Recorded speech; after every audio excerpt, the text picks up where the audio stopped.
Ini adalah 4 tip untuk memperjelaskan matlamat anda. Ya, matlamat mesti jelas, baru kita tahu mana nak pergi. Ya. Kalau matlamat tak jelas, macam mana kita nak tahu strategi kita menjadi ke tak menjadi? Macam mana kita nak tahu arah kita betul ke tidak? Contohnya, saya nak tanya tuan-tuan perempuan. Saya yakin dan tuan-tuan perempuan punya matlamat masing-masing nak masuk syurga. Setuju? Terbayangkan. Bangun-bangun, buka mata, aku kat syurga. Macam mana tahu? Macam mana tahu kat syurga? Oh, tertanya kan? Okey, saya tukar soalan. Buka mata, na'udzubillah, aku kat neraka. Macam mana tahu? Kalau tuan-tuan perempuan menjawab di situ kata, panas atau api, neraka kenal.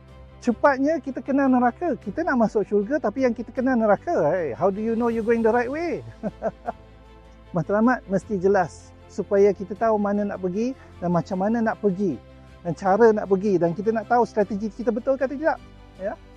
So, 4 tip macam mana nak bagi matlamat terjelas. 1.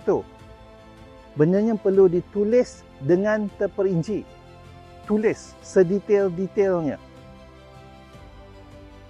Contohnya, tuan-tuan perempuan pergi kedai mamak lah contohnya. Ya. Duduk-duduk, mamak tu datang.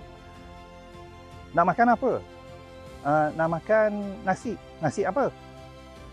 Nasi berlauk. Lauk apa? Bertalu-talu mamak tu tanya. Dan bila kita jawab secara detail, baru tu mamak tu tahu apa nak buat. So, bila tulis tu, tulis dengan terperinci. Ya. Saya nak beli kereta, itu tak jelas. Kereta apa? Warna apa? Bila nak beli? Ya. Ramai orang ya. Tiap-tiap tahun dia kata, saya nak kurangkan berat badan. Tapi tiap-tiap tahun naik je berat badan dia.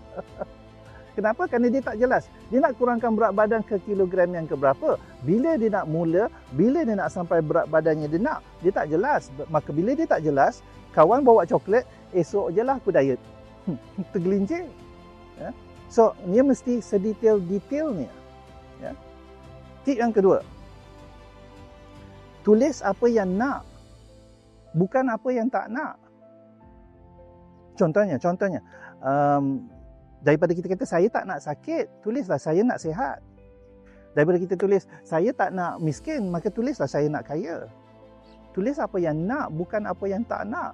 Arwah mak dulu, dia selalu bagi tahu kawan-kawan dia, saya tak nak kahwin dengan seorang lelaki di mana rumahnya di tengah-tengah sawah padi. Ayah saya, rumahnya di tengah-tengah sawah padi di Yan Kedah. Benda yang tak nak lah tu yang kita dapat. Maka selalu tulis apa yang nak, bukan apa yang tak nak. Baru 2 tip. Ada lagi 2 lagi tip. Malah ada banyak lagi tip. Kita bagi sikit-sikit dulu. Sekian daripada saya, Muhammad Rizal Hassan, International Learning Facilitator. Usah membangau lagi.